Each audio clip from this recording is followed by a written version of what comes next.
Hello, everyone. Welcome to Behind the Lava Lava. I'm your host, Michael Tan, and here with me are Johnny Sualevai, Atimua Migi, and Spencer Harman. Today's topic, we will be talking about trust, drawing from our experience on what trust means to us. The first question I will pose is, what is trust to you guys? I will open the floor. Trust, I think, is the ability to rely on someone wholeheartedly and have that ability reciprocated back. So like if I were to expect anything, any kind of expectation whatsoever, whether it be good, bad, or like a special relationship, it is reciprocated back and I expect the same in return. At least that's what I think trust is. Yeah, to me, trust is about believing in other people. It's basically relying on other people to be honest towards me and to be fair and respectful. And it's more of a give and take. Yeah, I can get down with those definitions. I think, it's definitely, to me, the amount of how much I can rely on somebody. If I know that if I'm very confident that I can rely on someone to back me up on something, then that's the level of trust that I have in them. And something that I hope that I can instill in others, that they can have that same level of trust in me or that confidence in me to rely on whatever they need me to handle. Yeah, pretty much same with me. There's a level of understanding and a level of confidence in knowing that you have someone else's pretty much their capability to respect, be truthful, all the above definitions of having someone be there for you when they say they're going to be there for you and somebody standing by what they say. That's where I'm in line with trust in that matter. To whom do you guys give your trust? For me personally, there are levels of trust that I give out. You have your coworkers, you have your peers, acquaintances, and then you have friends that you just know, and then you have close friends, and then you have family who are distant family, and then you have close families. That's our next question. To whom do you give your trust? Well, for me right now, we have our inner circle, right? For me right now, my level of trust at the highest level right now is my wife. That's where I confide in her things that I don't confide in everybody else. And then it goes down towards the outer circle, your father, your mother, your family, immediate family members, and then your friends. That's where I confide the trust. It just trickles down to somebody that you've never met. That's where trust you got to build a trust with somebody that you haven't met before compared to your inner circle for that matter. And that's where I could tell my secrets to the inner circle, and somebody that I've never met, I have to kind of sort of test the waters out before I could feel them out or give them my full confidence, compared to my inner circle. I like to piggyback off of that notion as a staff and CEO would do during safety briefs. I think wholeheartedly, my highest security clearance for trust goes to the wife. She knows the ins and outs, everything. So she's the one person where everything is raw. Goes in, she knows the good stuff, the bad stuff, even the weird stuff, and all the gossip in between. So it's like there's that. And then just like how Ati was saying with families, we have, and then like you, Prez, we have family members that we're close with, and then we have family that's family, but we hold them at a 1 arm's distance or at a certain distance. And then with the levels of trust, like, for example, I don't come out trusting off the bat, but I do give everyone level of respect and that blanket trust, that general trust. Like I trust that you're not going to stab me in the back when I turn around type thing, but I'm not going to give you the keys to the codes to nukes, right? So, and then every time somebody does something to remove that trust from me, then it starts to trickle, and then who you really don't trust and who you really do. But as far as like the one person, because like, I trust my wife wholeheartedly, but I also trust my mom and dad wholeheartedly, and then my brothers. But like before, when I was younger, me and my siblings used to have a certain trust. We'd keep all of our secrets to each other. And then for me, as we grew older, there was some stuff we didn't tell our parents, but as we grew older, that stuff became transparent. we didn't mind if my parents found out that I was smoking when I was like 15 in the backyard.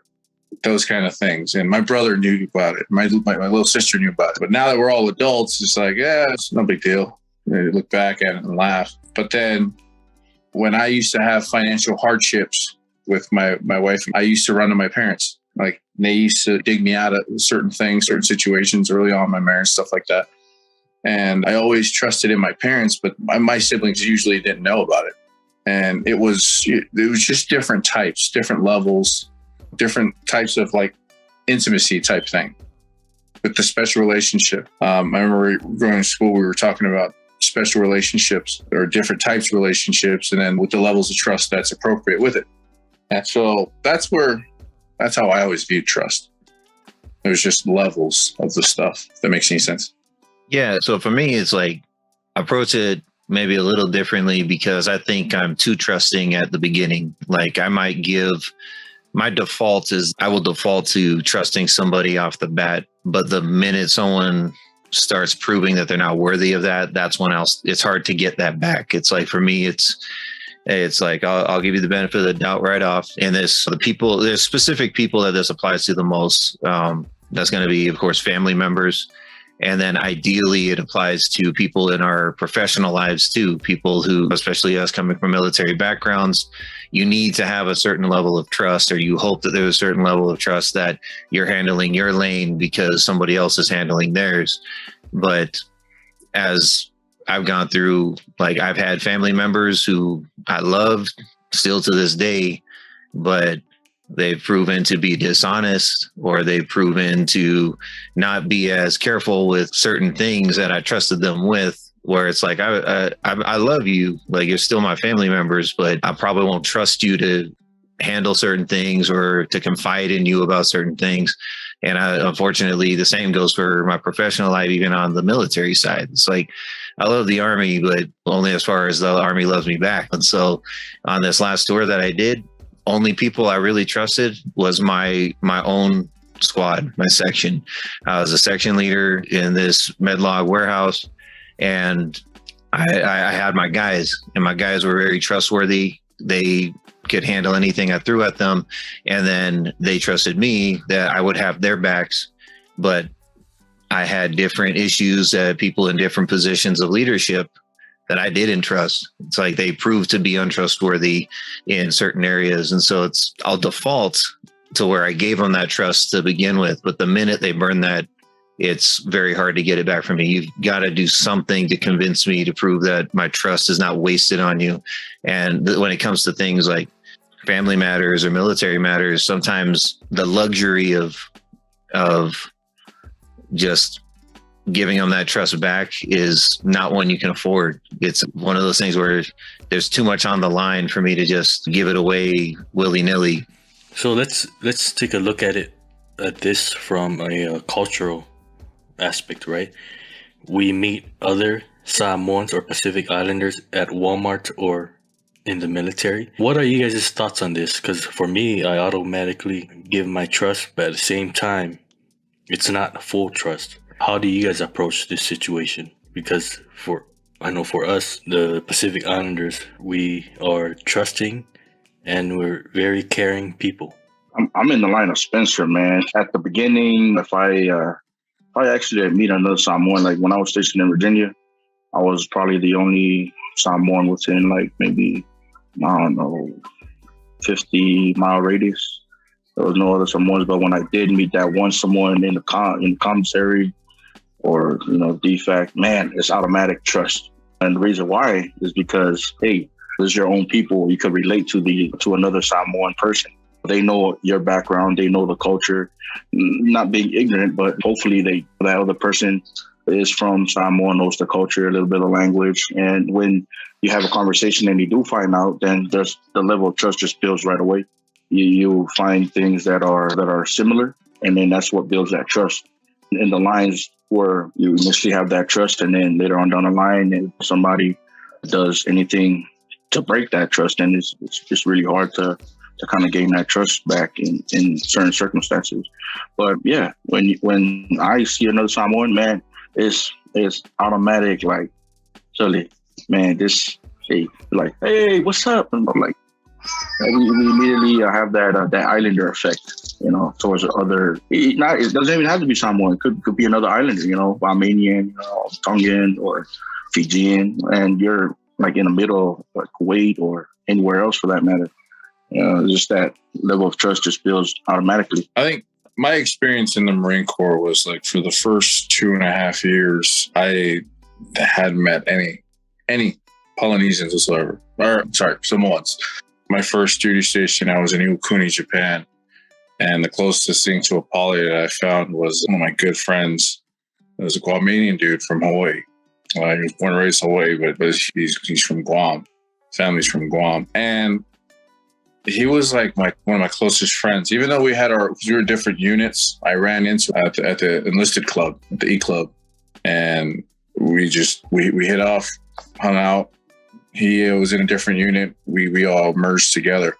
But it wasn't until I got stationed in Twin, and then I had heard that they'd opened up a Marine recruiting office in American Samoa. And then a little bit after that, I started seeing Samoans show up. That was the first time I'd seen Samoans in the military. And that's when I ran into one of our mutual friends with Prez here. His name was Saya. He introduced me to another guy named Manuin. And from there, it was just, I actually met my wife through them. And it was interesting because when I was with the Hawaiian guy, we had that, I trusted him wholeheartedly. And we had that little islander vibe, but it was still kind of it's a little bit different just because our mutual agreement was that we were both islanders. And he knew what a Samoan was. I knew what a Guamanian was. And then the bridge was Hawaii. I've been to Hawaii. I'm not even really from Hawaii, but I've just, been there on our way through from Samoa to anywhere else. But when I ran into Saya and then eventually met Manuin and then it was like different after that because now it's a little bit more, we had a lot more in common because we spoke the language. We understood certain nuances of the culture, of Samoan culture, like even the jokes. It just hits different when a joke is told in Samoan. You just understand a little bit different. And so it was that different, that dynamic became more intimate as the years gone by. But it was same but different type thing. We all have the similarities and we always find common ground. But when you get to what you're really into, what you really like, the trust became a lot more. And then, there was little fallouts here and there. Life got back in a way and we all moved separate directions. And then weirdly, we all got reconnected somehow. And then I ran into Prez and now we're connected through this thing. And it's pretty awesome. But that's how it was for me. And then with the culture involved, it was just, there's one thing to be Islanders and then there's another thing to be Samoan. It's like being from Texas, meeting a Texan, and then meeting a Texan that's from the same town that you're from.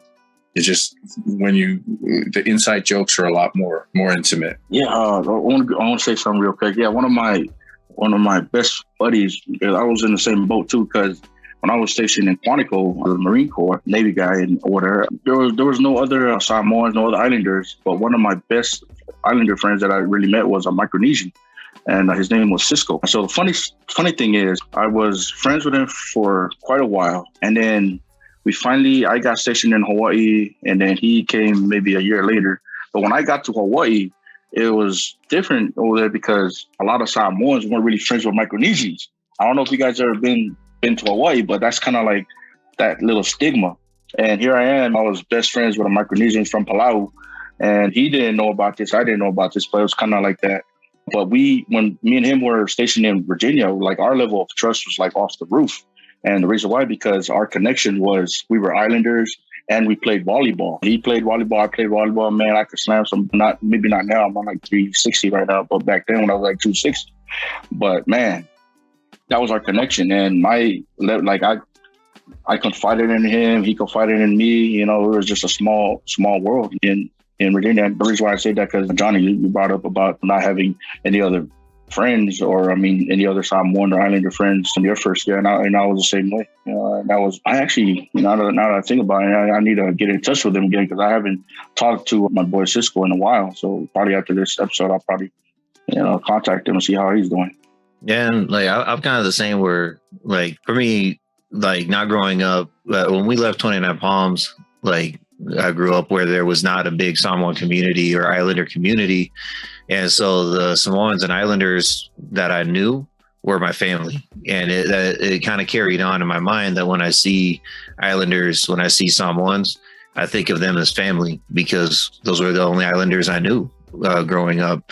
And so I kind of get that instant connection with them. And so like, as I've gone through military, I've shared my experiences before when I was like bouncing at the clubs and whatnot, is like, there's an instant connection there. And what I'm happy about is it's usually not a connection that I've had taken for granted very often. Like for the most part, the trust that I put into the Samoans that I meet in my professional life or just like in my social life, it's been a good investment. They've given me that same trust. They've given me reasons to trust them. And it's always for the most part, it's always been a good return. It's like I can trust them and they can trust me back. Yeah, and the next question that I'm going to pose is trust issues. Why we have a hard time trusting others. For me, on two separate occasions, I'm speaking on the cultural aspect still. I met some Samoans at Walmart and at a volleyball game, and I gave them my number so we can stay in contact.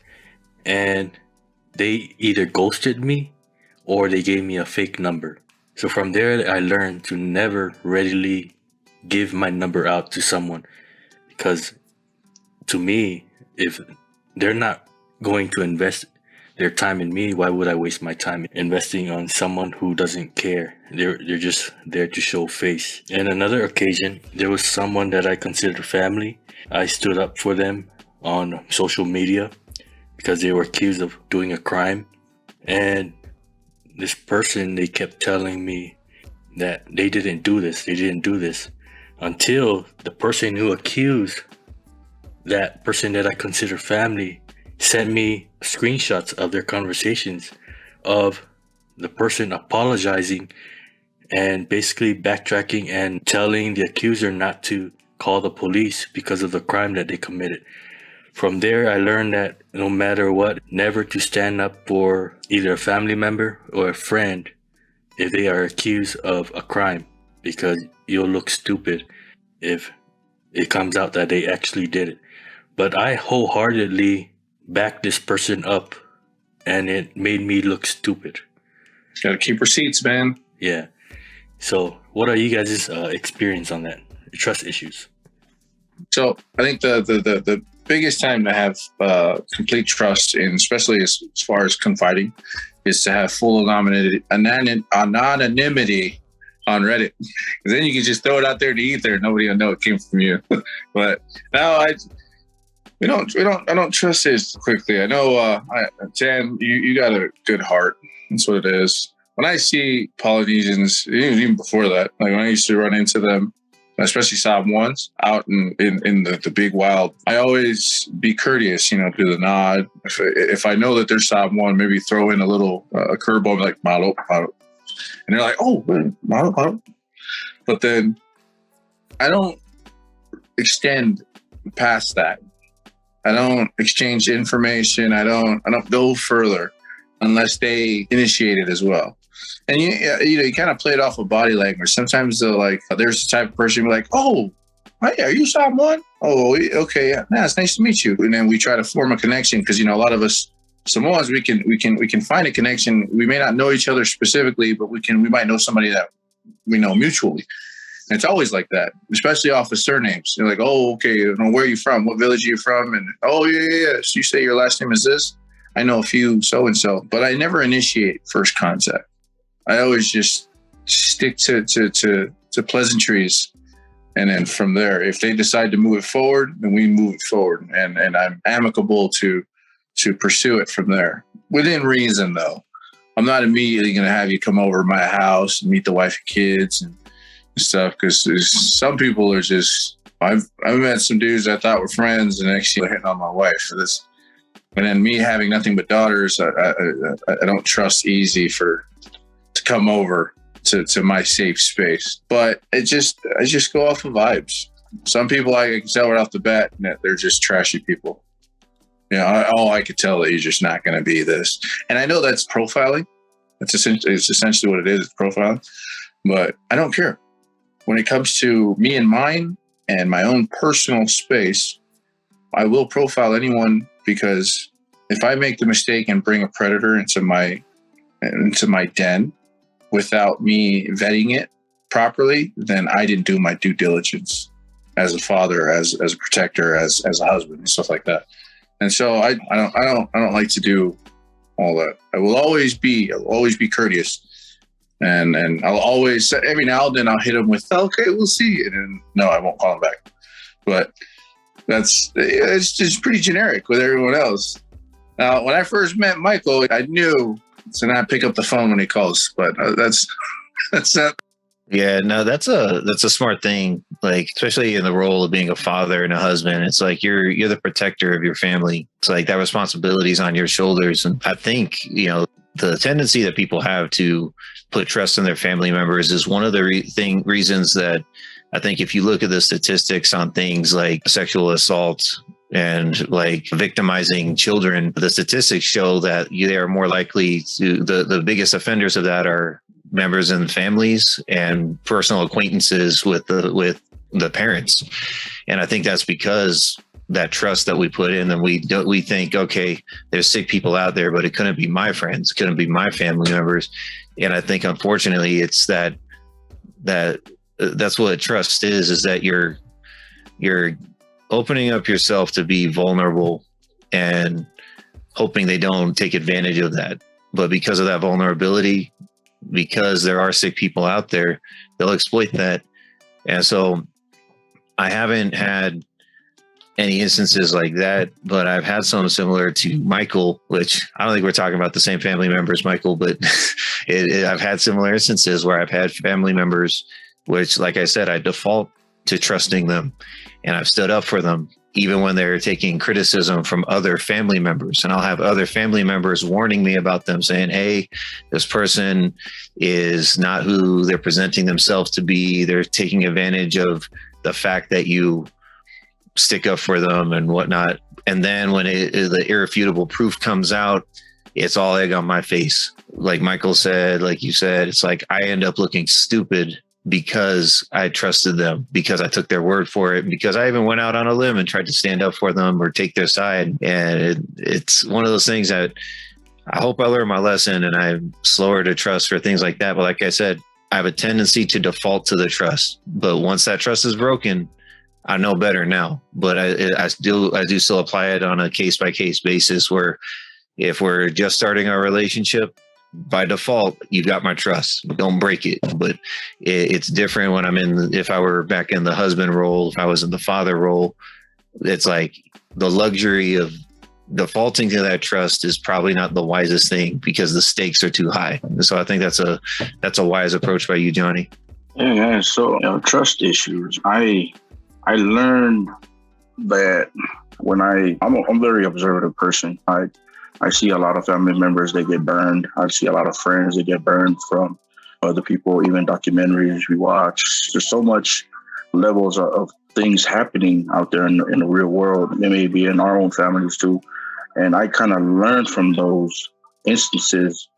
And then I kind of have like a light switch where if I feel like this is what I've seen and observed, I'm going to try to shut it off from my own relationships. Say, for instance, what happened with Tan, trying to stand up for family members. And I've seen that happen many times with my other family members.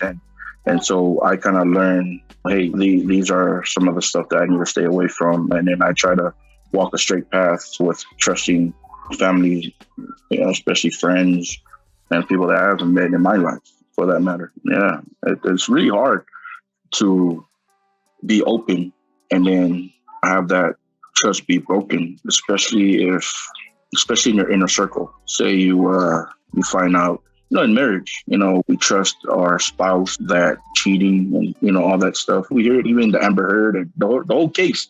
Like, just think about that there's that level, and then now their laundry's out in the open. And I see that, and I see there's tons of marriages out there that's very similar, and it's just unfortunate that we get to see Johnny Depp and Amber Heard's their laundry out in the open. But just that type of, I would never want to get to that type of level. Yeah, so to speak. Ain't nobody trusting that girl no more. Nah, man.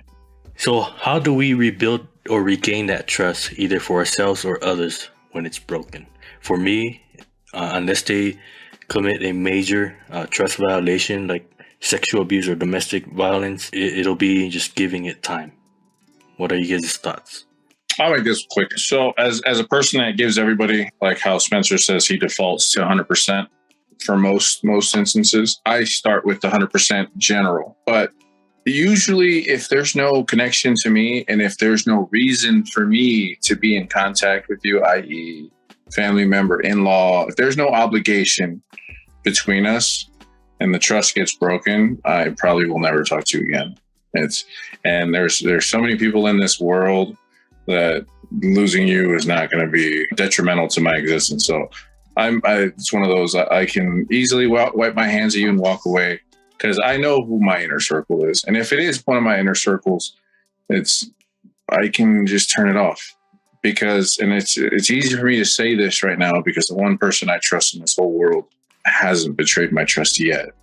And it's not like I'm waiting for her to fail, i.e. the wife. It's just that I would like to maintain that facade for as long as I can.